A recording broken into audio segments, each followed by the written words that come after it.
Blog Talk Radio.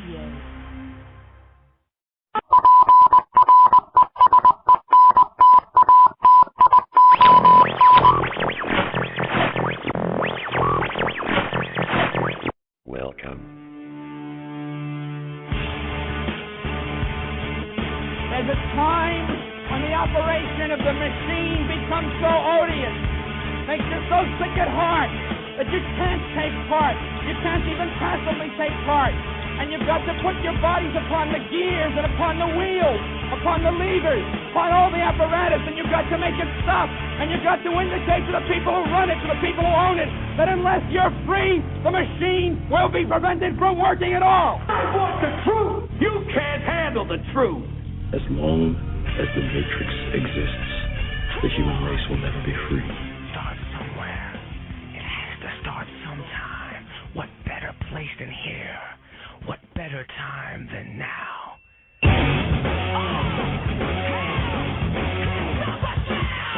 Terrorists! Terrorize this.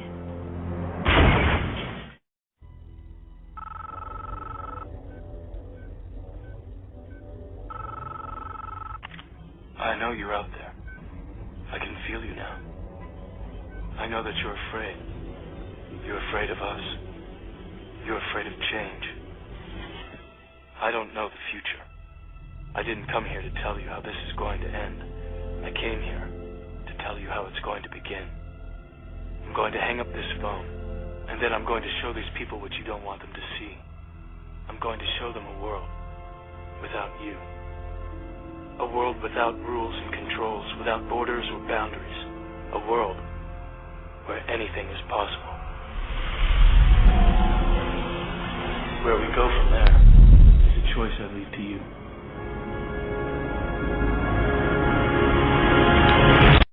No, we're not going to hang up this phone just yet. We have some things to discuss. We have things to discuss, people. Different show for you tonight. I hope you're going to like it. I'm looking forward to it. But let's start this off the right way. Greetings, free thinkers, evolutionaries, survivors, preppers, and sheepdogs. Y'all know what a sheepdog is, right? We guard the sheep until they're ready to not be sheep anymore. It is Thursday, March 8th, 2012, and you have found yourselves abducted, obstructed, hogtied, and pacified here on the front lines in this war on our humanity.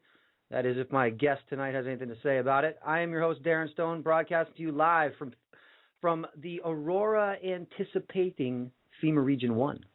We are anticipating some auroras here this evening. If this cloud cover gets out of here. Okay. Where am I? Tonight's call-in number is 917-889-3064. If you have any comments, questions, or thoughts to share, because remember, kids, getting black-bagged and thrown into a van as you're picking up your morning paper off the sidewalk is not the time to let your voice be heard. So 917-889-3064. All right. I have a guest tonight. You guys may remember a little while ago, probably 3 shows ago, I invited any listener to come on the show and talk about, things relative to what we talk about in the show. But any one of those topics, any of those things, any reference to those things if they wanted to. And out of the thousands of replies I got, no, just kidding, I didn't get thousands. I got 2, I think. And one of them was Mr. Adam Thick. And not only is Adam a listener to the front, but he is also the owner of a business called Extreme Kidnapping. And that's right. Sounds pretty interesting, right? So I invited him on the program, and he's here with us tonight. And we're going to get to Adam in a second. But let me do the normal plugs first. And I also have RadChick's latest forecast. I'm going to have to play it for you old school, guerrilla radio style, people. You'll see what I'm talking about. Normal plugs, frontradio.net. It's there for the time being. From frontradio.net. Look, you want all your solar storm info. You hit the Live Earth and Sky Tools button, and it takes you to a plethora of weather and live tools such as real-time earthquakes, real-time sun activity, real-time solar flare activity, a cool 3D universe thing you can mess around with, volcanoes, whatever you need, it's all there. So frontradio.net. From there, you can hit the YouTube page, YouTube account for some past broadcasts.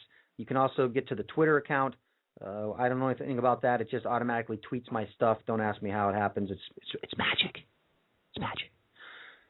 And, of course, the Facebook page. And the Facebook page, I got to be honest with you people, switching over to this new timeline thing, I don't see how info pages are really going to last. I just don't see how it's going to work. If somebody has some insight on that, please enlighten me. But while they're still working, check out Revolution Will Be Televised. You guys know him as Zach. He calls in quite often. Revolution Will Be Televised. Awesome truther page. Also, a new plug tonight, the Noosphere Research page. These guys put out a lot of good information. Great attitude. So Noosphere Research. You can find them in the likes on the Front's Facebook page if you want. And, of course, the most important thing going today, Fukushima radioactive fallout. Well, besides the sun belching out massive amounts of plasma at us, is RadChick on Facebook. So hit up RadChick's page on Facebook. And let me get to her latest fallout forecast for you guys. I haven't even listened to it yet. I have to unplug here and do it old school because I, again, am having an issue ripping audio. Yes, I know I should probably look into that 2 hours before I hit the air, but that's just how it goes, doing it this way. So hang on 1 second. We will get this. This is your 3-minute radiation fallout forecast for Wednesday, March 7th, 2012. In Canada, there has been a delay in the upward swing of the jet stream, as had been predicted by CRWS forecast. The heaviest precipitation currently is centered over Ontario, moving towards Ottawa and Montreal for Thursday. As the jet stream coincides with this system, it should be considered high risk for possible fallout. In the U.S., current radar on Intellicast shows precipitation with jet stream overlay in the following states: Arizona, Colorado, North Dakota, Minnesota, Wisconsin, the Upper Peninsula of Michigan, and Illinois, especially the Chicago area. Luckily, all areas seem to be light, with the exception of northern Minnesota. In Europe, the current jet stream map is far west of its usual path, but will move east through Europe over the next 48 hours. The areas of highest concern would be Ireland, the UK, and northern Spain. Wednesday evening in France, Germany, Scandinavia, Austria, and the Czech Republic for Thursday. Nuke report. The NRC event notification page lists the following problems in the past 2 days. Fort Calhoun, Nebraska is still having problems with its emergency sirens. All 101 sirens are currently malfunctioning. Compensatory measures are in place with local law enforcement for the surrounding counties at this time. The second item is again at the Prairie Island, Minnesota plant, where cooling levels are lower than expected in one of the reactors. It caused a vacuum of air to enter the reactor vessel head. The reactor has been put into cold shutdown while they try to determine the source of the leak. Please join us starting Monday, March 12th from noon till 1 Eastern Standard Time for a special broadcast of Nuked Radio with RadChick to get up to speed on all things nuclear. This is a public service to our listeners and will run Monday through Friday for 1 month. The biggest gift you can give yourself in 2012 is to get informed. And there is no better place to do this right now than on alternative radio. That's right. No better place to do that right now than on alternative radio. And with that being said, let me hook myself up here. All right, there you go. So it doesn't sound like things are going well out at Fort Calhoun, but they've had issues since this past summer, if y'all remember. They were flooded, the nuke plant. Sandbags were the remedy for that. All right, let me grab my guest, Adam. Let me see here. Hang with me, people. All right. He should be coming on any second now. So I hope you guys are looking forward to this whole show. I think it's going to be pretty cool. Adam, are you there? Hey, Darren. Hey, what's going on, brother? Not much, man. Thanks for having me on. Welcome. Well, hey, I want to thank you for answering the call. Like I was telling people, I don't know if you listened to the beginning of the program, but like I've been telling people, like I told people a few shows ago, I said I invited any listener to come on the show, and you were one of two people that responded. So here you are, because and you know, and you also are the owner of a company called Extreme Kidnapping. And that sounds pretty interesting. So not only I think not only will we talk about the current issues, the state of things tonight, but you know, I think we're going to start this off because I want to know more about your company. I'm sure everybody else does too. Now, everybody, you know, Adam and I talked a couple times on the phone yesterday and today, so I do have a little bit of info on the company, but I do have questions I want to ask him. And since we have no FCC regulations, we can ask any questions we want to. So, Adam, let me ask you first. This all started when and why? Well, it all started in 2002. That was the year that I launched the company, and but I had actually gotten the idea for it, you know, many years before that. Back in 1997 is when I watched a movie called The Game with Michael Douglas, which is ultimately what inspired me to start the company. And then I got around to doing that, you know, years later in 2002 is when we launched. And that movie was about them hunting people, right? That was an aspect of the movie. Mm-hmm. It was you know, this company that it was something like Acme Recreational Services. It was very vague. And you signed up. Like Z Security Forces, right? Yeah, it was real vague. The name didn't really give any clue. It was just the card, you know, the business card just said, like, you know, something recreational services. So anyway, they gave the guy a complete psychological profile, a physical, and all this, and they're like, okay, we'll be in touch. He had no idea what was going to happen next. Next thing you know, weird things are happening around his house. He's meeting weird people. You know, one thing leads to another. He gets chased down the street. He accidentally gets this waitress fired.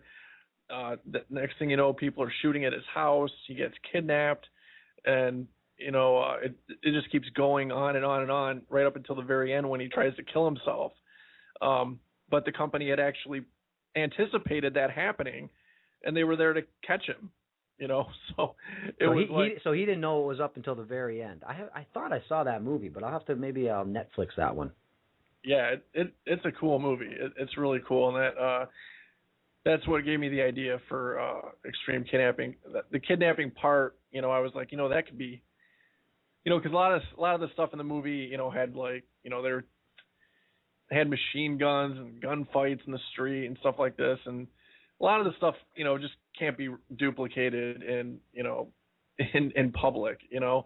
But a kidnapping is something that certainly could be duplicated over and over and over again, you know, as well evidenced by the fact that it's a growth industry that makes, you know, upwards of $1 billion a year.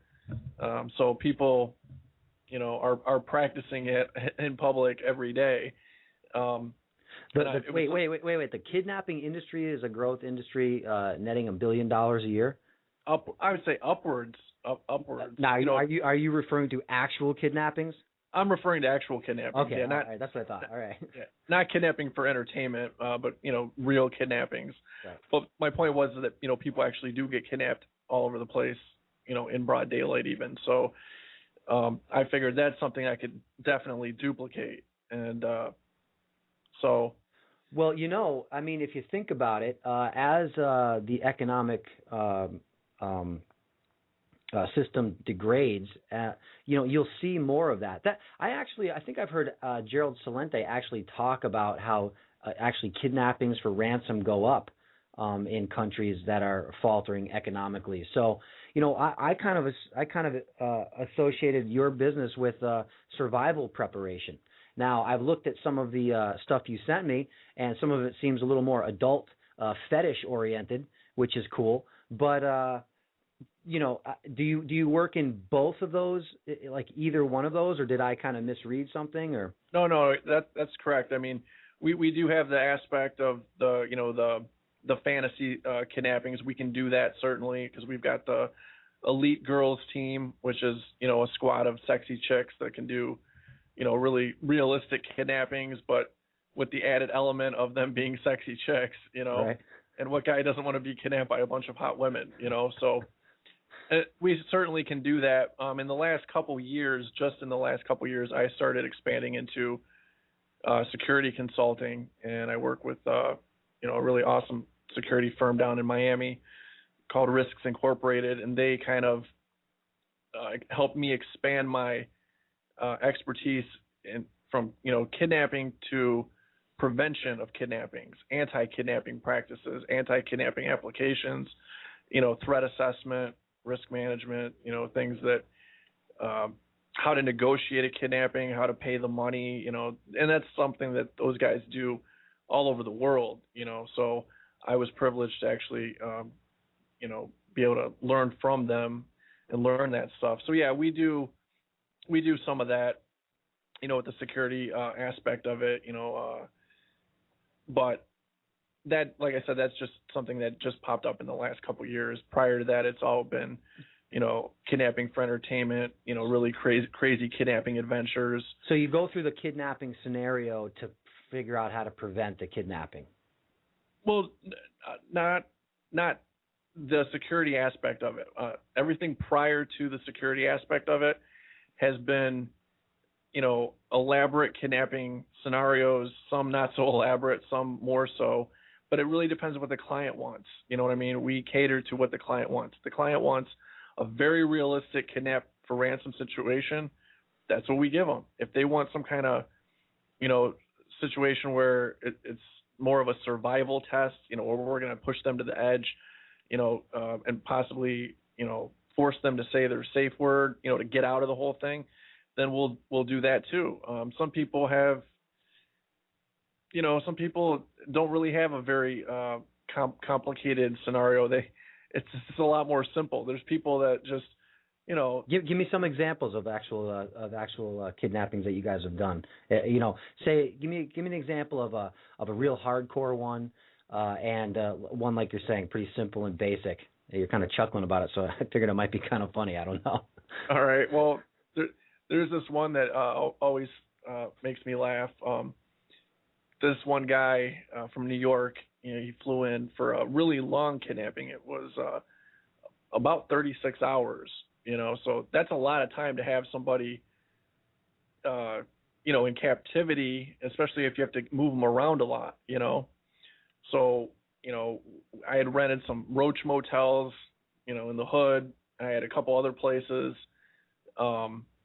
And at one point, we had the guy in a hotel room that we just, it was like, we just moved all the furniture out, put plastic down on the floor, put him in a chair there, and we were interrogating him. Had a chainsaw on the table. Oh, we had props. Yeah, we had all the good props. Oh yeah, we always have great props, and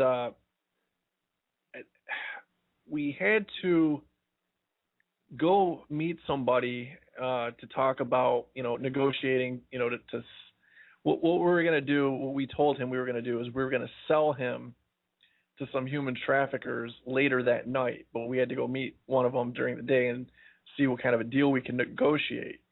Well, at some point, we were kind of hungry, so now picture this big blue van, okay? We got 4 kidnappers in it, a guy duct taped virtually in a cocoon to a chair in the back of the van, and the chair flipped over, so he was laying on his side, okay?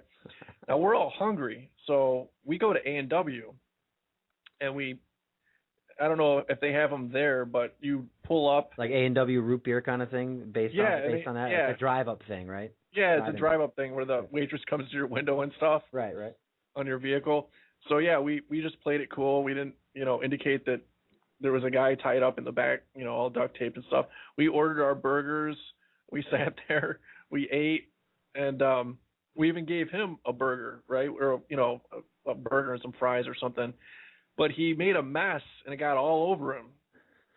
So we were pissed, we were like, we can't take you anywhere, So we drive to a car wash. You know those ones that it's a do-it-yourself car wash. Right. Yeah. You pull in, get out, spray it down, all that stuff.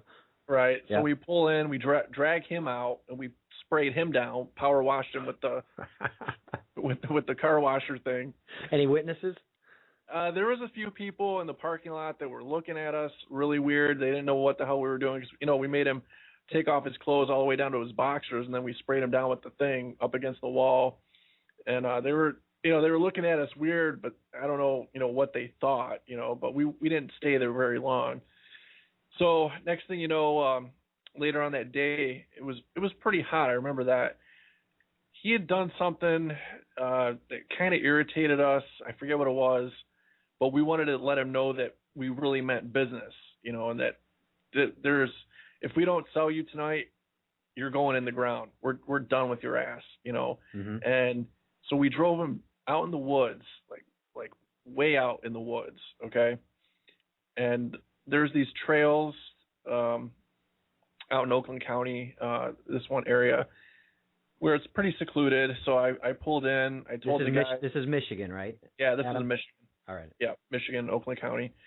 I told the guys, take him out there, make him dig his own grave, and show him where it's at, because he's going to be in it tomorrow. So they tromped him way out in the woods with a shovel, at gunpoint, and found a spot, made him start digging. Right, he started digging. It was hot, and they're sitting there watching him, and he's digging his own grave, and a lot of people thought that was pretty, ooh, that's scary, Yeah. And it was a nice psychological effect. But the thing that was even funnier is he got tired of digging because he was just sweating his ass off, Yeah. And all of a sudden, I don't know where he got the idea to do this, but he took a shovel full of dirt and threw it in one of my henchmen's face. Okay. Yeah. So. Well, that's realistic. I mean, you're probably not going to go down easy, but Right. I mean, I guess he wanted to test the boundaries of, how what can he get away with? You know what I mean? Right. Well, of the two henchmen that were with him, he definitely picked the worst one to throw the dirt on, because this guy was very volatile and had no sense of humor about shit like that. So, we had these wiffle ball bats that we had taped up with duct tape, Yep. So that you could really wail on somebody with them without, getting that plastic, burn. That's what the duct tape was, to kind of dull it a little bit. But no damage, anyway, just some nice stingers. Yeah. So I mean, he just jumped on him, threw him in the hole, and just started beating him with the wiffle ball bat, and it's making loud whapping noises, and it's hurting because this is a big dude that's hitting him, Yeah. And he's freaking out. He's like, ah. Well, now everybody gets a code word, a safe word that they can say, if for any reason, if they want to stop things, right? So I remember his word was dolphin, and first time I had heard it in the business up until that point, he's like, dolphin, dolphin, dolphin, dolphin. That's the first time you've heard somebody use their safe word? At that stage, yeah. That was in like 2003, so we'd been at it for about a year. Right. And so the guys pulled him up, drug him back to the van, made him sit on the back of the van. They came around, they're like, dude, he said his safe word. I'm like, what? I'm like, what happened back there? So they told me, and so I went around. I said, look, man, you know what that means? That means it's a wrap. It's over. And he was like, oh, I'm so sorry. I did not. I just lost it for a minute. I didn't expect him to jump on me like that. I thought, he's like, I don't know what I thought. I just thought I could get away with some, pushing your buttons. I didn't think that was going to happen. I didn't think I was going to get my ass kicked, right? Yeah. He's like, can we please get back into it, please? We'll just pretend this part never happened. And, he was spending a lot of money. So, I was like, well, all right, we'll just pretend. We'll just pick up right where we left off, and we'll pretend that never happened. But if you say it again, it's done, so don't say it again. So anyway, later that night, we sold him to a pimp in Detroit, and that was we took him to this other location, and this guy had this elaborate pimp lair, and they tied him up down there to the wall, and people were coming down there examining him, checking him out, like, do we want to buy this guy or what? Yeah. And then we wrapped it up later that night by having a fake SWAT team raid the house, and we all had to unceremoniously bail out, and take him with us, and that's kind of how it got wrapped up. So, but that one always stuck in my mind because, one, he said his password, and two, we kind of made him say it while he was digging his own grave. Now, that sounds like it costs a bit of money to set one of these things up. I mean, you're talking about a team to kidnap the guy. You're talking about renting motel rooms. I'm assuming this pimp was not a real pimp. He was not a real pimp, but he was pimp-like. He's very pimpish, very pimpish. All right. He's a known character in Metro Detroit. He's also a Prince impersonator, and he's very theatrical, very flamboyant. He does a great pimp. So he played the role real well. Oh yeah. And then you have a SWAT team bust in. So a lot of different people involved in this thing, huh? That was a very expensive kidnapping. Definitely, the guy did drop some serious coin on that. But again, are we talking hundreds of dollars, or are we talking thousands of dollars? Oh, thousands of dollars, yeah, for sure. Yeah. But that's not the norm. I mean, that's not happening all the time. The average kidnapping is what we call the econo kidnap, and that lasts only 4 hours and costs $500. So that one is pretty much available to mostly everybody. And what are people looking for mostly if they do the econo kidnap? Like I can understand this guy comes, he flies in, he's motivated, he wants some type of experience. Maybe he wants to push himself mentally, physically, whatever it is. Maybe he wants to get over his fight or flight, reaction or whatever it is. But what is an econo kidnapping lasting 4 hours? What are people mostly looking for out of something like that, do you think? Well, it gives you just enough time to get into something, and if we wrap it up logically, it has a beginning, a middle, and an end, and it's all wrapped up in a neat little package, and you're left with an experience that wasn't too much of a time commitment, because the next one up jumps up to 10 hours. So, and that's $1,000 for 10 hours. So That's a bit of a commitment. That's a whole day invested, right? 4 hours, that's between. You can get that one done between lunch and dinner time if everything moves smoothly, So it really depends. We've done so many different variations. For example, like with the girls team, the 4 hour one is usually something along these lines. Guy wants to pretend that he's somebody else, and usually that's something like, okay, the guy wants to pretend he's a professor at a college, okay? Uh-huh. So he's the professor now, and he's going to get kidnapped by his female students who are tired of his lectures and want to torture him for good grades. Mm-hmm. So they come dressed in Catholic schoolgirl uniforms, looking, decked out, hot, kidnap him. They might tickle, torture him for these good grades. They might spank him for these good grades. That's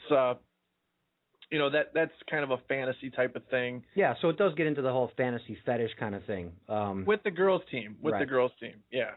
That's what that's for. And so what makes up the? I'm sorry. Go ahead. Oh, I'm just saying. People have different. All kinds of different things. We had one guy. He wanted to be like Jack Bauer from 24. Okay, so that was his deal. He even came with like what's that one military school that's kind of famous? Frontside Firearms or. No, it's for real military people. It's like a college. West Point. Yeah, it's something like West Point, but it's another one. It's got a name. Anyway, the Citadel, I think. Okay. Isn't there one called the Citadel? I don't. I thought that was like Notre Dame or something, but I don't know. Don't ask me. I don't know. I don't know either. I can't remember, but he had all the clothes from, you know, whatever this military college is or whatever. Mm-hmm. And so this was his idea, his scenario was he was an agent that was recruited. You know, he attended, you know, West Point or whatever, and this and that. And he had become this counter-terrorist agent, and he had top secret clearance and had all this information about this new base that was being built overseas. And he also had this top secret disc. Okay, so the girls were supposed to be like this all-female terrorist organization. Okay. Yeah. Like Gaddafi's girls. You ever see those guys? Those Right. So they pursued him at a mall. They chased him all around the mall, you know, playing like cloak and dagger in the mall, like, you know, ducking behind a wall when he looks back and, you know, following him through the mall. And then when he finally left the mall and gets out to his car, that's when they, you know, jumped him, kidnapped him. And don't think for a second that the girls aren't good at actually kidnapping somebody. They can grab it. They can grab a dude and roll him pretty good. They've done it. You know. Now, hey, I got to ask you, what? Look, man. I mean, I'm sure these chicks are, like you said, they're decked out, they're hot. They're not in normal everyday dress, so they're doing this stuff around the mall. And the same thing with the guy in the back of the van and getting washed in the car wash. Did you ever have any issue with actual police thinking something real is happening? Didn't you have? I mean, everyone's so afraid of everything these days. I can't see regular citizens not dialing 911 in fear of whatever's going on. Have you ever had any issues with that? Yeah, I have. And it's interesting you say that, because just in a matter of 9 years, the whole landscape has changed. Back in 2002, 3, 4, 5, even up to 2006, you know, I could do this stuff out in public, and it just wasn't that big a deal. You know what I mean? Right. Try doing this now. You know what I mean? I can't picture it, man. I honestly can. I would think. You know, I would think that you guys would get maybe even a bad situation with police, because police. Comment in chat says the Citadel is a military college in South Carolina. You know. Cool. These days, I mean, I just think that it would be. I mean, cops escalate everything, every circumstance that I've seen them in. When I've had dealings with them, they're always trying to escalate a situation. So, I mean, I think it would be rare for some cop to kind of let it go by. So, you had some issues? Yeah. Back then, but see, it was different. I'll tell you some specifics. But back then, it was different because we had so much publicity, so much press, that there was hardly anybody in Southeast Lower Michigan that hadn't heard of us. You know what I mean? Including the cops, because a lot of these newspaper journalists and stuff, they'd come interview me, and then the next thing they do is they'd run to the sheriff or the police chief and ask him what he thought about extreme kidnapping, you know, or even the FBI, and they did that, and all of them, they all ran to all those places. And what was their reaction to you guys? Pretty much across the board, none of them were overly amused, you know. They weren't. There was only one sheriff that really took a dim view of it and vowed to get me on TV. He actually looked into the camera and said, "If I get a chance to get him, I'll get him." You know, wow. like as if I was like some Wild West outlaw or something. Yeah, you know? You're just running a business. You know what I mean? You're not actually hurting people. Right. You know, so I don't know how they framed the interview when they were talking to him about me, but anyway, the other sheriffs and police chiefs that actually went on camera to talk about it, they were like, "Well, we don't think it's a good idea. We think someone's going to get hurt at some point. Yeah, I guess it's technically legal, but we just don't think it's a good idea, this, that, and the other thing." And, you know, one of them was like, "Well, you know, what if somebody sees this, reports it as a kidnapping, and then we have to respond with the resources that we would normally use to respond to a kidnapping? You know, it could cost a lot of money, and then we have to find somebody to reimburse us for all that, you know," which that that never came to fruition. That theory by one police chief never happened. And another sheriff just said, you know, his big concern is that if an off-duty officer were to see what he thought was a kidnapping or a violent action, that he might engage us in a preventative fashion. Now, I've also been concerned about that myself since day one, you know, so, and that was a legitimate concern because Michigan is a concealed carry state, so it's not just the cops you have to worry about, it's regular citizens too, right. You know. Everyone's got a gun here. Yep. So, now to tell you about some actual some drama we had. One day we were doing a kidnapping in Pontiac, Michigan.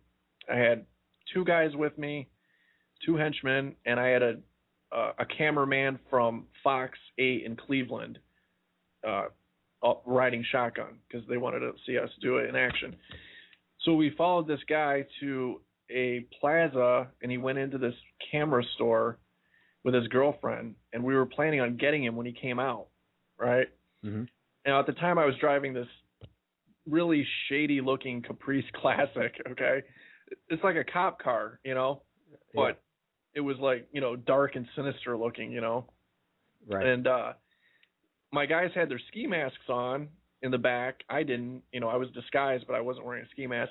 But the back windows were all tinted, so that was the purpose of that. Anyway, I'm moving around the parking lot trying to get, you know, a good vantage point, a good place where we could see him come out and then swoop up and grab him. But there was a lot of pedestrians that day and a lot of traffic in this plaza. So I had to keep moving because people would be blocking our view. And so at one point I pulled up into a parking spot, and we sat there for a few minutes, and we decided to move.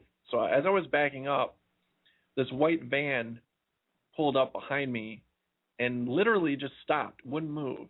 Now, at the time, I was still big on using logos on my vehicles that said Extreme Kidnapping. Mm-hmm. And I had this really sweet one in the back window that filled the whole window. It was a custom-made logo, and it said Extreme Kidnapping, and it had this, you know, our logo with the little henchman head in the corner. Yep. And I'm assuming that the reason he stopped was to look at this logo and was wondering, what the hell is that, you know, Extreme Kidnapping? So I tried backing up, and he wouldn't move, and we thought he wanted the parking spot. So I was like, you know, waving around, you know, like, well, let us out so you can get your parking spot, you know. And he wouldn't move. So one of my henchmen in the back, the volatile one I spoke of before, he rolled down his window, and he still had his mask on, and he hung out the window and told the guy to effing move his vehicle, or he was going to get out and slap him, okay? So that's what he said, you know, yeah. Effing move your vehicle, or I'm going to get out and slap you. So the guy acts all like suspicious, like he's grabbing stuff, you know, and we're like, what is this guy doing? What's his deal, you know? Then all of a sudden he peels out and takes off, like just burns rubber, like takes off, and we're like, what the hell just happened? All right. So like 2 seconds later, we forgot all about him, and then, you know, parked further down into the plaza. We found an area where there weren't too many people, and we just parked, and we're like, we'll just wait till this guy comes out, and we'll just catch up to him when he gets to his vehicle. So we're kind of away from the bulk of the majority of vehicles, you know, we're kind of by ourselves. So we're sitting there chatting, you know, just watching the store, and all of a sudden, I see a sheriff's department car swoop in right in front of me, right in front of my car, like 2 feet in front of it, and come to a screeching halt. Okay, and I'm like, uh-oh, and it wasn't just one. There were 6 more with him. Wow. And they surrounded us in a circle. 2 Oakland County Sheriff's cruisers and 4 Pontiac police cruisers. They all jumped out of their cars. They all pulled their firearms. They all said, "Driver, get out of the car now." And that was you? That was me. Yeah. Throw your keys out the window. So I'm like, okay. Toss the keys out the window. I'm like, you guys take off your masks, take the fake guns and put them on the floor. Yeah. Okay. Don't anybody make any sudden moves. Just chill. I'm going to handle this. So I get out real slow. I walk, and of course I'm dressed in all black, head to toe. I got this, beanie on. I look pretty shady myself. So I'm like, they're all looking at me like, get on the back of your car. So I gave them my business card, Extreme Kidnapping, and they're looking at it and asking me all these questions, and I'm telling them, why we're there, what we're doing, and that this is, we were hired to do this. It's not what it looks like. And apparently, well, before I get into that, I'll tell you this real quick. The sheriffs, because the sheriff's department the sheriff himself was actually interviewed about EK. The whole sheriff's department knew all about us, So it was fortunate that the sheriffs were there, the deputies, because they had heard of us, and the police, the Pontiac police weren't buying the story. They didn't believe it. They never heard of it. And it was the sheriff's deputies that said, yeah, you guys gonna have to let these guys go. This is like some kind of, crazy fake gag thing. It was on the news. It's not illegal, yada yada. Right. And so they were like scratching their heads, like, are you kidding me? And they let us go. They did let us go. They did say, however, never to come back to Pontiac, and we don't ever want to see this kidnapping stuff in Pontiac again. So we were kind of banned from Pontiac. But other than that, they did let us go, and it was some of it was actually caught on footage because of that cameraman from Fox that was with us. Right. So we actually got him when they were surrounding us, which is kind of cool. Yeah, good for promo stuff, right? Yeah, I didn't get the whole video though. I only got a little bit of it. So, but yeah, that was one of the big incidents, I would say. I mean, there were a couple other minor incidents where we got pulled over, either on our way to a kidnapping or on our way with a guy in the back seat all tied up and stuff. And those didn't go bad because, again, at the time, I was still using the logos on the car. Right. You know what I mean? And sometimes the cops just pulled us over just to get a laugh, get a giggle about it. You know what I mean? Right. They just wanted to look and see, and then, just be like, oh, it's those kidnapping guys. And they wanted to bust the balls of the guy in the back seat too. So you pay for this, sir? Are you sure you're gonna be okay? So tell me, like, what's the percentage? Well, let me ask you this first. Say a guy pays for the big deal, or any of them. Have you had people like actually fight back? We've had. And is that allowed on your end? Like say I wanted you to kidnap me, but I want it to be realistic, and I want to use this as some type of training. I mean, if you go through a scenario, it's no longer brand new to you anymore, even if you go through it once. So, I mean, would I be allowed to fight back like as best I can? I mean, we're not throwing punches, but can I grab one of your henchmen and get them off me, or try to escape as you're trying to kidnap me? Is all that stuff? Yeah, that's all fair. Yeah, that's all fair. We expect a certain amount of struggle. Right. I mean, we are really good at it, and we use the element of surprise to negate most struggle. Right. So if you can struggle, by all means, go ahead, but it's not likely to really make that much of a difference.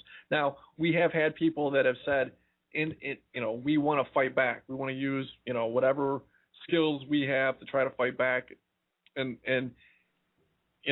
I make sure I find that out beforehand, not during. You know what I mean? Yeah. I make sure I get down to that information beforehand during the the consultation phase of the whole thing. So if they want to do that, it's going to cost more money. That's the bottom line. If you want to fight back, like fight back, it's going to cost more money. Yeah, you got to cover potential damages, right? Right. To the henchmen. Let me ask you: are your guys trained in it? Are some of them trained in certain things, or any of them ex-military, current military, special forces, police? Oh no, anything no, like that? No, nothing like that. Just Detroit residents. Okay, just street smart. Right. Just exactly. I got a few rappers, a few tough guys. A few characters that have done other things in the past. Other things. Yeah. So I mean, they're by no means pushovers. You know. Now, if I needed military guys, I could get them because again, I work with that closely with a security consulting firm who has certified ex-military guys that all have done other types of field operations and military stuff in other countries. So if it called for that, I could get it, but I haven't had a need for it yet. Right. So, I mean, has any of these things developed into like an evade and capture thing, or have you guys always gotten your target like pretty much at the expected time? Yeah, pretty much. Yeah, no one's ever fought us to a standstill or even to turn it into a fight. You know what I mean? Because it's just the element of surprise. Pretty much, and I'd say 9 out of 10 times, it foils whatever plan you're thinking of doing. You know what I mean? Right. You're gonna use some karate or something? How? When So none of these things turn into like a 24-hour manhunt where you're like, he's spotted here, and you guys are trying to reconvene another location, set out, get him again. Nothing like that. That's kind of like what the game was like, right? Wasn't it like an evade and capture thing? Yeah, that's what I thought. Yeah, it was way more spread out all over. It even ended up in Mexico at one point. So right. Yeah, I mean, it would be too difficult to actually do it that way. Oh yeah, especially now. I mean. Yeah, I mean, and it would cost substantially more money if it was something along those lines. This way, we try to stay in control of the situation at all times. Now, there's been a few incidents where we kind of knew in advance that the client wanted to try to escape after we got him, okay? Right. Which we're okay with that, too, as long as we know in advance.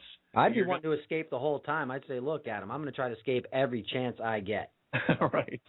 Right. Well, some people don't want to escape. They want to play it out and see what happens. But some people are like, amateur Houdinis and stuff like that, and really are hoping that that they can escape, and and they're trying. They're really trying. There's been a few times where guys have gotten out of a large part of their restraints before we noticed what was going on. You know what I mean? Right.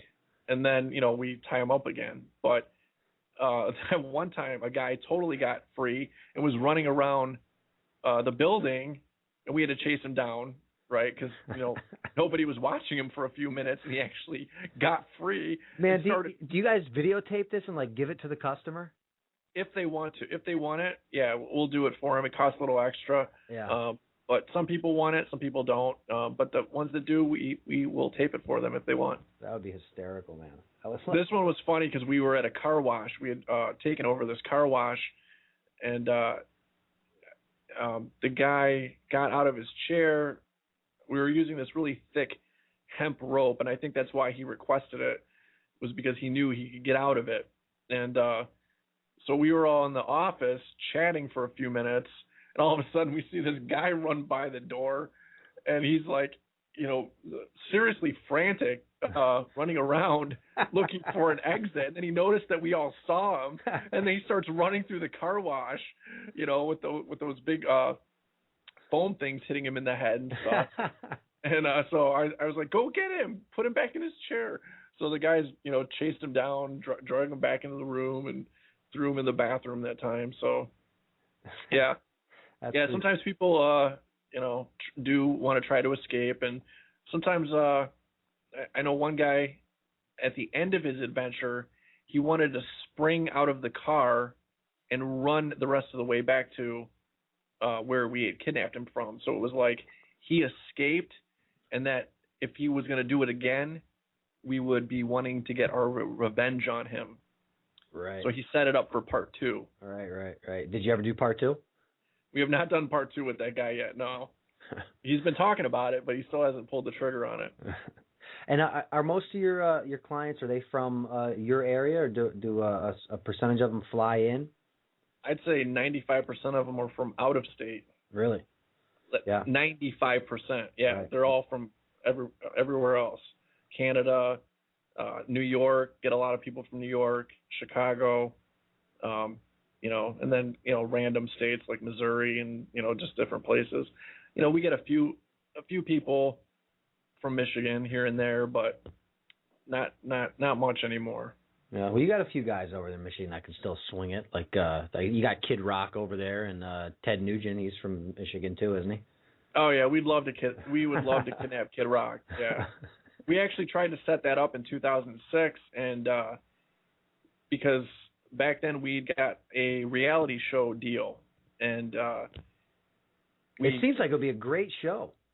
Oh yeah, I mean it should be, and it hopefully it will be, because I just recently signed another reality show deal, but we're in the process of like the production company is pitching it to the networks and stuff like that. So we're just kind of got our fingers crossed right now. Right. Well, I hope it works out, man. It sounds like a great deal. I mean, I'd watch it. Yeah, it'd be a real fun show. Everybody would get a kick out of it.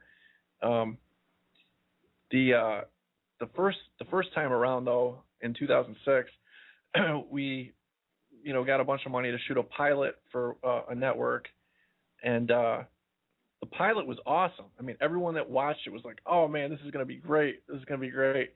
And we all loved it. The production company loved it. The executives at this network loved it. But it never got greenlit because somebody at the top just was like, maybe it's too risky for TV right now. So let's do a show about rich housewives from Atlanta instead. Oh yeah, that's so much better, So hey man, what percentage of your clientele are men and women? You have more men than women signing up for this?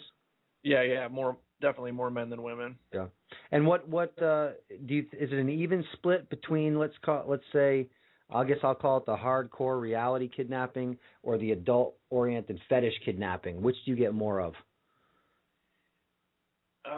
Be honest, man. Come on. I'd say over a stretch of the whole time that we've been doing this. Yeah.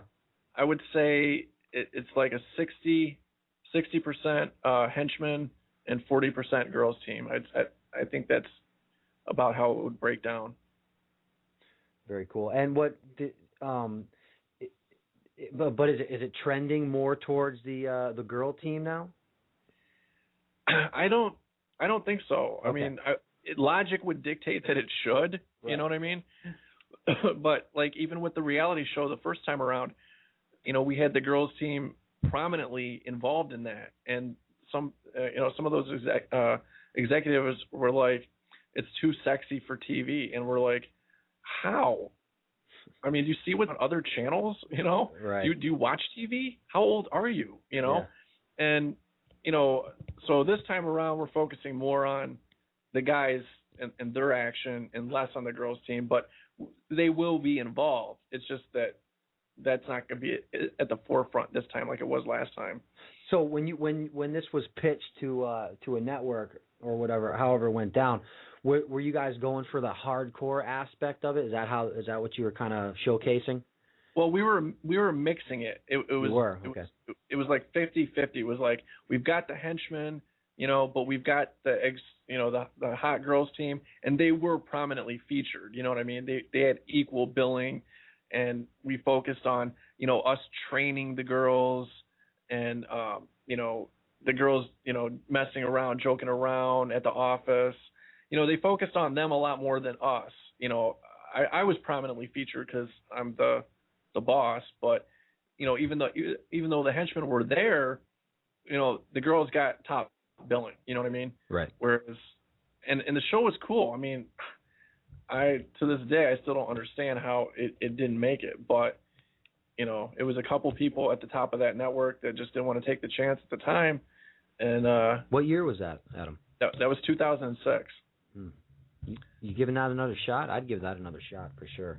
Well, yeah, especially with the trend of the doom and gloom shows out there, the Doomsday Preppers and the Colony, and Discovery Channel or History Channel has now become the Armageddon Channel. People are the whole thing's trending to things like this, and I think what you guys do would fit in perfectly. I think it fits in, but it's a whole different thing, Right, at the same time. Plus, you're gonna have some comedy relief and some some action and some action and adventure stuff. Yeah, this time we have a totally different production company approached us, and that's important though. It's not like I'm not out there looking for them. They come to us. You know what I mean? So that's a plus. That means you're still relevant if they're coming to you. You know what I mean? Right.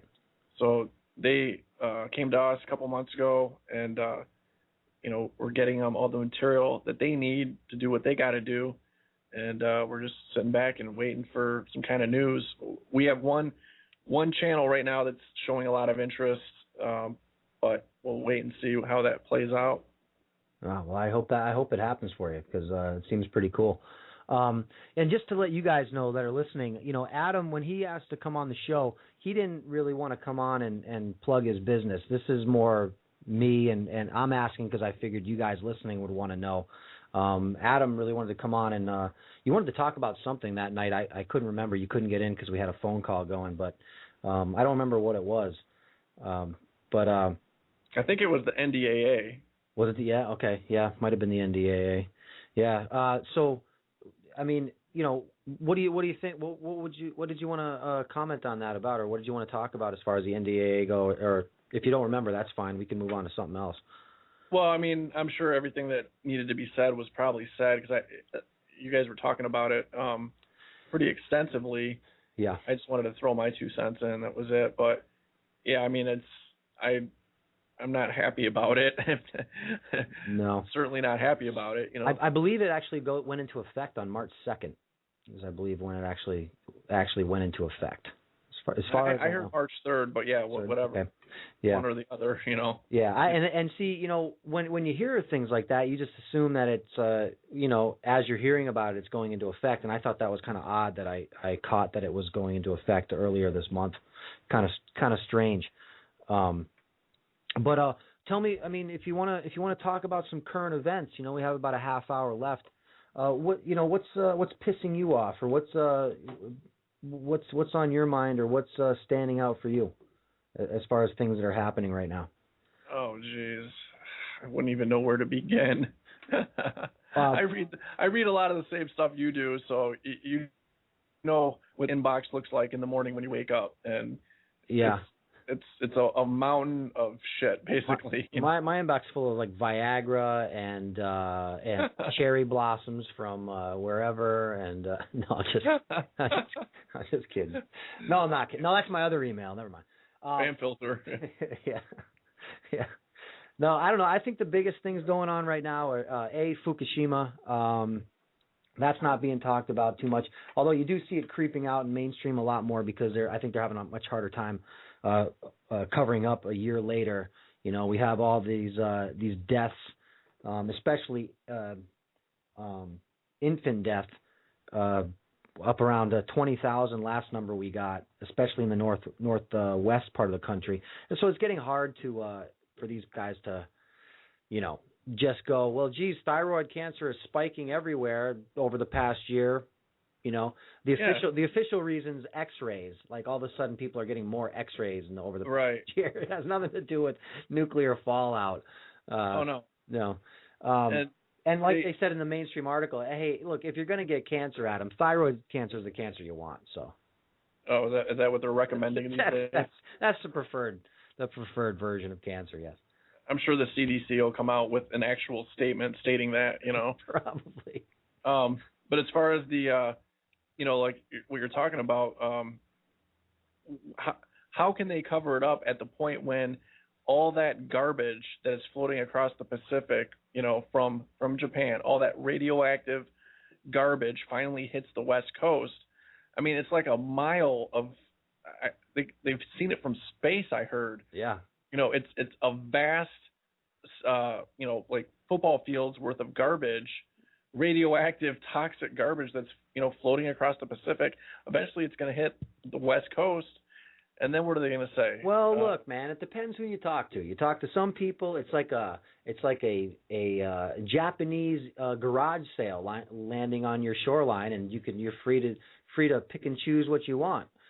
Right. I'm totally serious. Some people actually think that, and then there's other information that we got where actual police departments along the shoreline are equipping their cops with Geiger counters for when this stuff starts to land. So it all depends who you ask. And see, that's part of the problem with the quote unquote mainstream media. You always get two completely different stories, which leaves the reader and the citizen pretty much polarized, paralyzed, and confused, and does nothing because there is no definitive source of information as to which way things are going to go with that.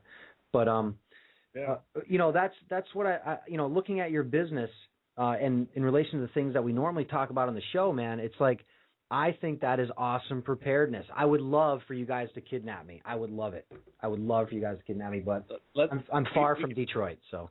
Well, we could try to arrange something. You know, we could certainly try to arrange something. It would be cool, I think. It would be cool. I can run fast, man. I'm just going to tell you. We'll talk about it after the show, okay? All right. You can run fast? Yeah, I can run pretty fast, yeah. So what else is going on with, if there's nothing else going on with Extreme Kidnapping, or if you've told us everything about that, I can't really think of anything else to ask you about it. I had a few questions here, but you've answered all of them. I got a question. The people that take part, your henchmen or your girls, they're paid to do this, or do they do it out of fun? Oh, no, they're paid to do it. Yeah. Okay. Definitely paid to do it. And do you have the same core group of people? I have a few people that on the girls' team. I have a few girls that have been with me since like day 2. You know what I mean? Right. So I've got a couple of diehards on their team.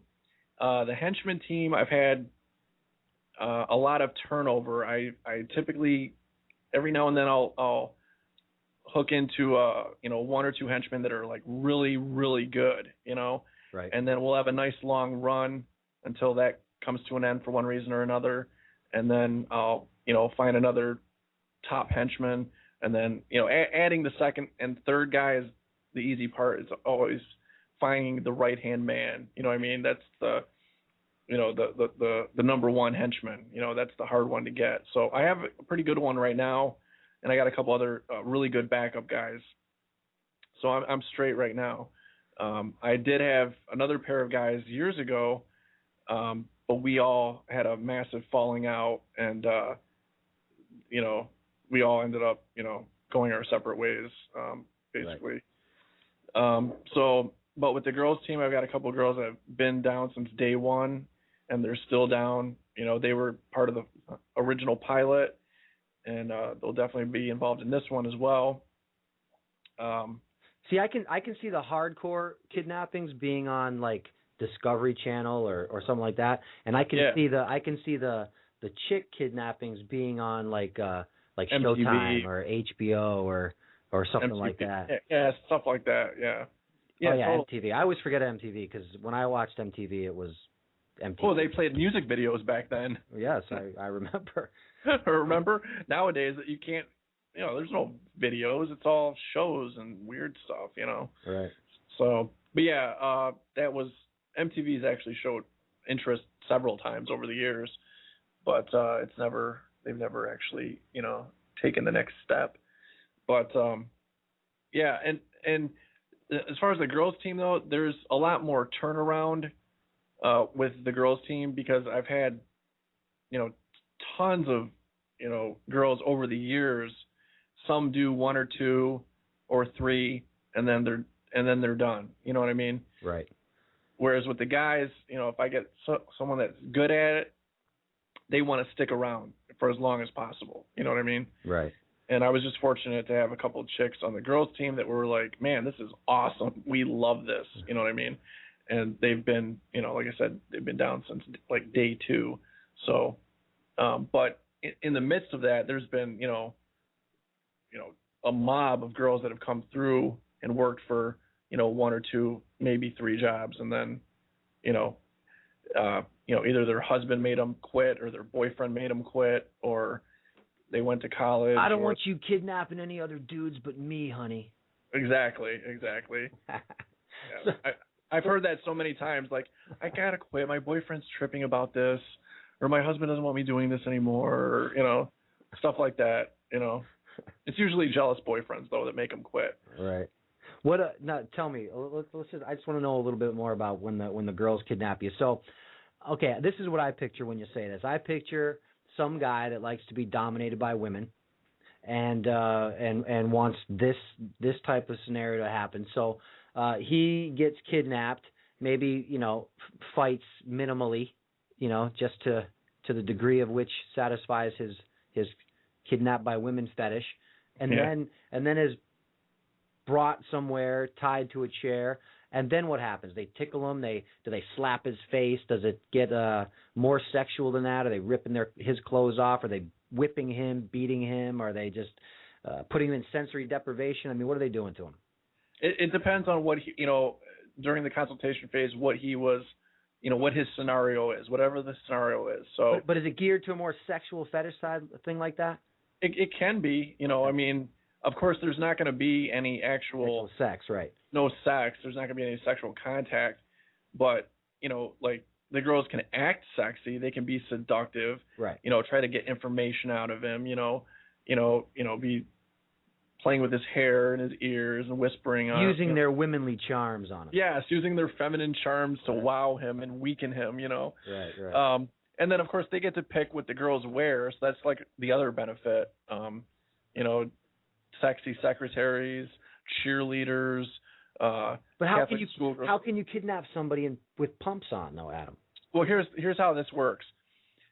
So if the guy's fantasy is to be kidnapped by secretaries, okay, with high heels, what we do is the girls kidnap them in street clothes, and then when we take them back to the hideout, they tie them up, and then they go get dolled up, and then come back in their sexy clothes. I see. I was picturing a lot of sprained ankles. Yeah, no, we came to that conclusion early on, because I remember some of the girls on one of the earliest kidnapping jobs came wearing high heels and actually tried to do the kidnapping in high heels, and they found out that was not going to work for them ever again. So I learned from that one, and I told every subsequent girls team member, just save the heels for later, because it's not going to work. Yeah. Anybody get hurt? Anybody ever gotten hurt? Aside from a few minor bumps and bruises, no one's ever been hurt. No, I didn't mean like life threatening, but have you had some sprains, strains, twists, things like that? I don't. Not that I recall personally. I'm sure maybe good.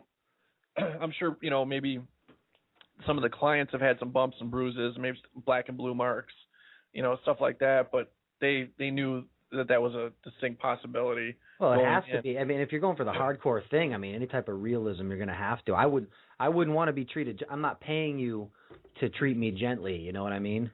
Right. Yeah, you're not getting kidnapped by garden gnomes or powder puffs. You know what I mean? Right. Exactly. So. Yeah, and but we take safety very, very seriously, and we make sure that the client is always safe, even if it looks like he's in a very precarious and dangerous situation. He may feel that way, but we have taken precautions to make sure that he's going to be safe, because we don't want them getting hurt. And then we also look at our own safety to make sure we're not going to get hurt. But just we always make sure that they know that in advance that we're looking out for you. You're not going to get hurt. Right. Well, like I said, I would love to do it. I don't know how many listeners would love to do it, but if somebody wants to do it, the best place to get a hold of you is at extremekidnapping.com? Yeah. My email address is all over that website, so they can just email me right from there. Yeah. I think my phone number's on there too, but email gets a faster response. So yeah, we don't. We're also on Facebook too. Extreme Kidnapping's on Facebook. Yeah. Huh. Well, why haven't I liked that page yet? I didn't even know it was there. Oh. I will do that right after the show. Cool. So, all right. What I want to do for the rest of the show, if it's cool with you, I'd like to just give an update of this supposed massive solar storm we're having. Is that cool with you? Yeah, that's fine. And I was going to see if you wanted to talk about those that court ruling about the warrantless searches on the cell phones. Well, you know what? Let's do that. We can say that we'll wrap up with the solar thing. So, what did you want to talk about as far as that goes? I saw that was going to be one of the topics. Oh, okay. All right. So here, I'll give you the info. It's out of Dallas.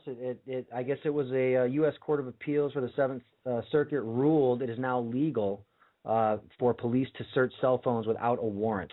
And as usual, well, the reason this case came about is because they were arresting a drug dealer. You know, it's always the drug dealers. An officer searched the suspect's cell phone without warrant, you know, and they had a little bit of an issue with that. But the judge ruled in favor of the police because they figured that somebody from a remote location, let's say I have your iPhone password or whatever, I can get up on my browser here and maybe delete some of your information. If you send me a code word like, hey, I'm getting busted, delete my list of all my clientele. You know how all the drug dealers always have lists of all their clientele. Right, because they can't remember. Right. They can't remember them, you know. That's one thing I always say. I mean, it's always funny. They always recover the black book.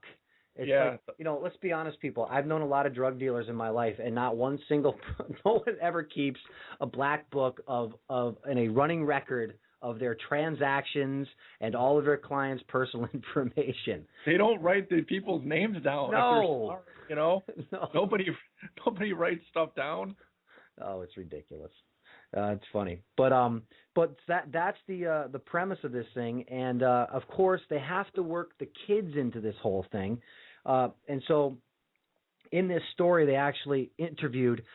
They always drag some corpse out of the closet. In this case, it was a former Dallas FBI agent, you know, who had to weigh in on the topic, or they wanted somebody of some type of authority to give their opinion on it. And he said, well, this is actually going to give the officers a leg up because in a child abduction scenario, if the child is alive you're only minutes behind, that could be critical to recovering that child alive. So of course, you know, they have to instill the fear and the rationale for having your personal properties looked through without a warrant because it might save a child. Oh, of course. You know, but then at the same time, we have the government purchasing 7 million pounds of pink meat goo to be served in state-run cafeterias. Yeah, to feed to the poor children. That's right. So, you know, is it really about the kids, people? No, it's never about the kids. It's about just having you completely under control. So, I mean, I don't know. To me, this is pretty bad. But, you know, I always say this. None of this stuff surprised me. I mean, you have to expect this kind of thing. And none of this stuff will ever stop until people actually decide to get up off their ass and stop it.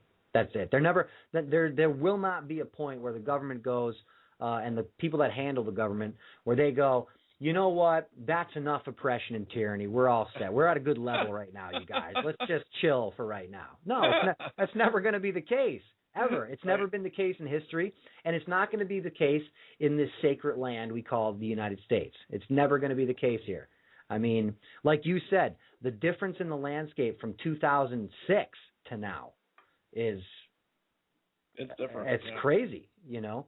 And I've mentioned, I don't know if you've listened to my last couple of shows, and this will be the third show I've talked about this stupid movie I watched, Dazed and Confused. If you remember that from when we were kids, I don't know how old you are actually, but yeah, and you look at it, and you look at the way people lived back then compared to now. I mean, you know, they're just the things that it was the same kind of stuff we were doing in high school, you know, and you could never do that stuff now. There would be just no way.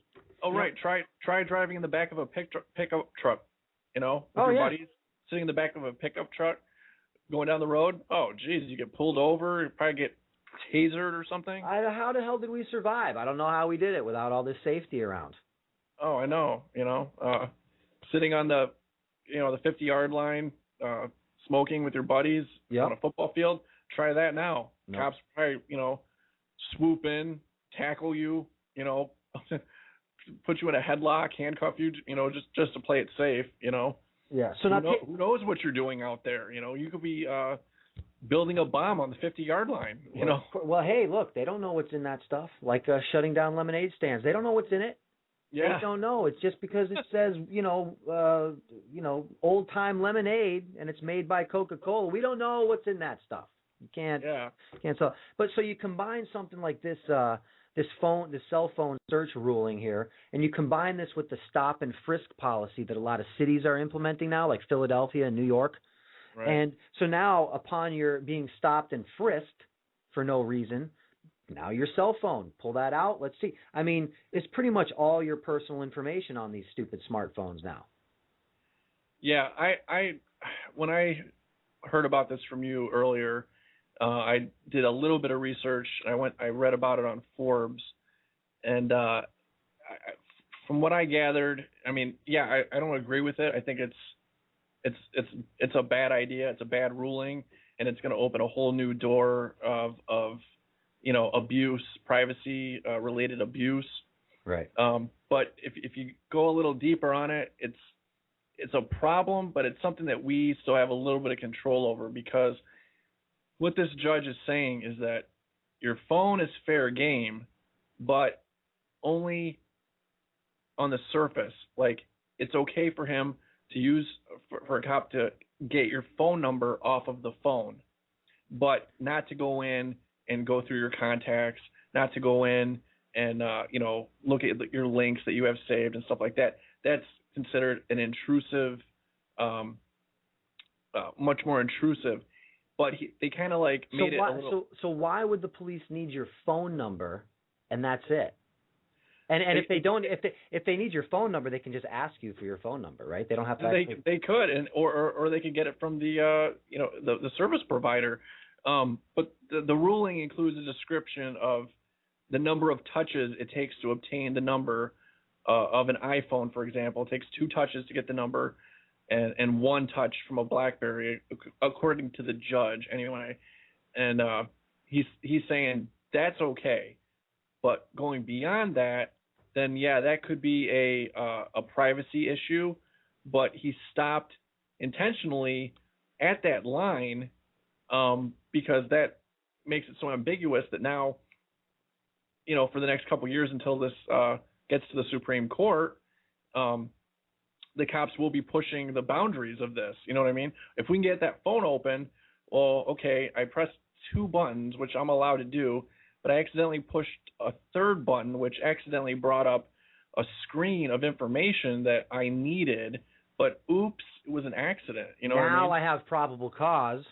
Now I have probable cause. Right. So, and that's exactly what's going to happen. And some lawyer from George Washington University, or some professor there, had said that's this is going to create years of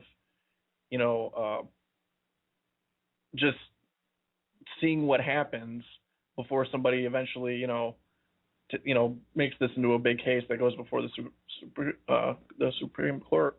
Well, that's a pretty interesting thing you brought up about the number of touches. So if I have an iPhone, if I have it locked with a passcode, which I do, that's the answer. That's the answer. That's exactly what the Forbes article ended with. If you have a problem with all of this, lock your phone, because they would need a warrant to unlock it. So they can they confiscate it until they get the warrant? Yeah, I'm pretty sure they can. And then I think if I was approached in something like this, I wouldn't even say anything. I would just stare blankly at them and blink. My eyes making that noise in the Flintstones, where it goes like blink, blink, blink, right. blink. I'd just be looking at them like I don't know what you're talking about. Right. I mean, it's a pain in the ass that we have to actually lock our own phones, against warrantless search. Against cops searching your phone. I mean, it's ridiculous, and this is what I'm saying. I mean, people. I mean, when are people going to get really pissed? I mean, is it going to be when they can now strip search you on the street? Oh, right. don't worry. They'll bring in their mobile, little tent thing to wrap around you, but you're still going to get stripped there right out on the street. Oh, I see. You shouldn't have said that out loud because I'm sure DHS is going to implement that next. Oh. Yeah. Well, I mean, I got that idea. They're like, oh, that's a great idea. Why didn't we think of that? Great. Well, I don't think DHS is listening to this show, but they are. Yeah, I know. Media Monitoring Initiative, it's called. Yep. But I got that tent idea from that whole pepper spray debacle out in California. Did you see that where they took the big yellow tent and they actually put it over the line of protesters and hid them from everybody? And then cops went in there, and I don't know what happened in there, but no, yeah. I didn't see that one. Oh yeah, man, it was like something out of Rome. It was all these cops carrying this big tent on their shoulders, like 10 of them, 5 on each side, and they come walking up, and here's the line of protesters all sitting on the ground with their hands tied behind their back, and they came over them with this tent and just plopped it down right on top of them. They plugged in an oxygen tank, or what appeared to be an oxygen tank, and put it underneath the tent and turned it on, and some cops went inside. And then what happened? I don't know. I don't know what happened. I have no idea. Nobody has video of this? Well, I saw this video. So if you go to YouTube and you look for this thing, I'm sure you'll find it. And there may be follow-up video, Adam. But, a lot of times, like I told you on the phone, man, I look at some of this stuff and I'm like, well, what am I going to do? Look, if I came to find out that the cops were in there and beat everybody up, okay, which is really what I would expect to happen in a police state like we're living in. So would I be shocked? Do I actually need to go find that video? Right. You know what I mean? I mean, it's bad enough that what happened up to that point. We don't need to go any further to make this a bad situation. Right. Yeah, I see your point. I would assume that, I mean, obviously if you're covering up something, you don't want to be seen what you're doing. And that's the point, right? You're blocking the public's view for what is happening to these protesters on the ground. And now we have this new bill. I don't even know the name of it. I was going to cover it the next show. I haven't looked into it yet, but I know it's some new legislature that's up for passing, where it's just making protesting illegal, just illegal. Yeah, I know. I'm trying to think. I read about that recently too. It's like HR something. I can't remember the number. I'm going to cover it on Monday's show for sure. I'll snap out about that for about a half hour on the show, I'm sure. But I mean, so here we go. And you look, this is coming at the time of what? At the time of supposed elections, at the time of the G8 summit, at the time of the NATO summit. I mean, it's not a coincidence, I just have no idea how the rest of this year is going to play out. It's just unbelievable. Stuff is just happening so fast now that it's like no sooner do you process one absolutely dumbfounding thing, something else pops up like the next day, equally astonishing. You know what I mean? Right. And you look at that from a psychological perspective, and it's like, well, how can people can't keep track of it, It's overwhelming. I mean, a guy with a family and busy and stuff, I mean, how I really honestly think that if you took some person that's out there and pretty oblivious to most of the stuff, let's say they watch an hour of news at night and the rest of the time they're, working or with their kids, they're not going to know a damn thing. They're not going to have any idea what has happened to the place that they live until they have to deal with a situation, Exactly. And even then they probably won't even understand.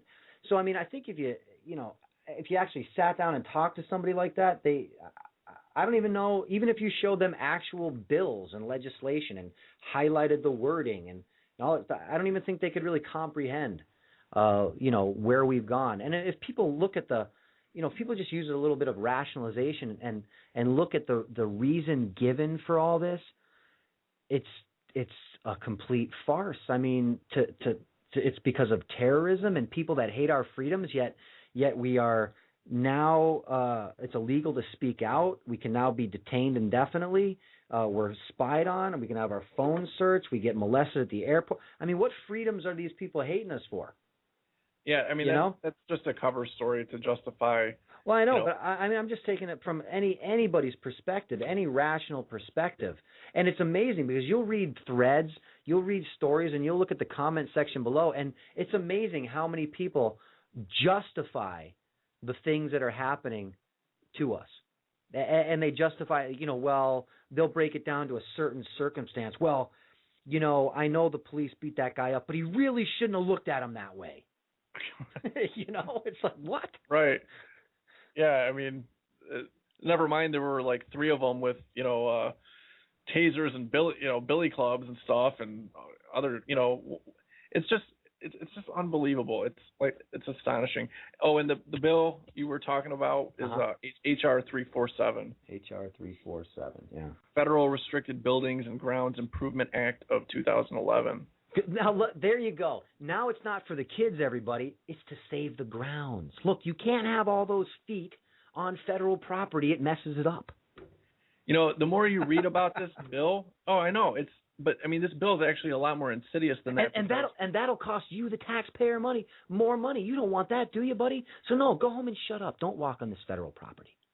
Right. And if you really read into this bill, there's a lot of stuff that is really, really bad because some of the restricted areas that they're talking about are really vague in broad terms, and as with all this legislation. Yeah, meant to be figured out as we go. You know what I mean? Right. And there's a lot of room for misuse and abuse, of course. But with this particular bill here, the Secret Service plays a really big role in it because they're not just talking about federal properties. They're talking about wherever the Secret Service goes or might be, and because they don't just protect the president.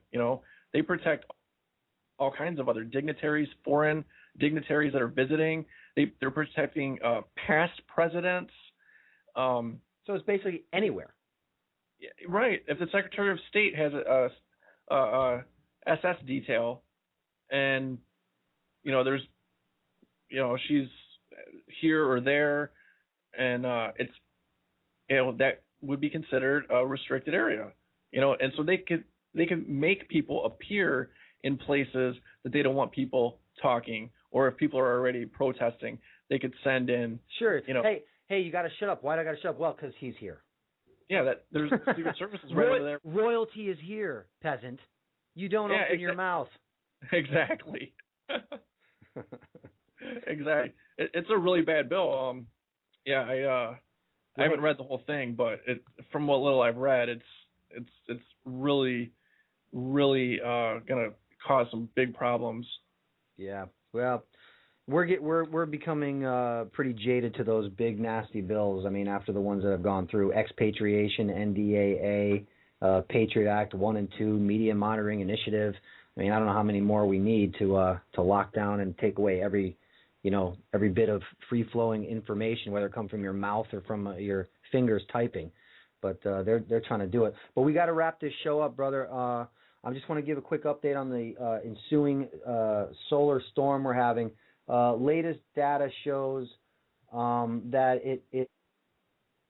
it may escalate. It's actually the data is kind of shady. May escalate, but we're looking at possible auroras across the United States from Seattle to Boston. So if you have clear skies and you're on that latitudinal plane up there, you might be able to see some tonight, Adam, if you have some clear skies. I'll check it out. Yeah, I'll be out there too checking it out. I had cloud cover as the show started, but and Sunspot. This is Sunspot. What is it? I can't remember the name of it, but it has it's still turning towards Earth and has the potential to belch out some more X-flares. So stay tuned, everybody. All right, I want to thank Adam Thicke, my guest and listener. Thanks, Adam, for coming on the show. ExtremeKidnapping.com, everybody. Thanks, Darren, for having me on. All right, brother. It was a good time. And for all the rest of you people, I will see you all Monday. Have a safe weekend and take these words of wisdom to heart. Your choice is simple. Join us and live in peace, or pursue your present course and face obliteration? We shall be waiting for your answer. The decision rests with you. All right.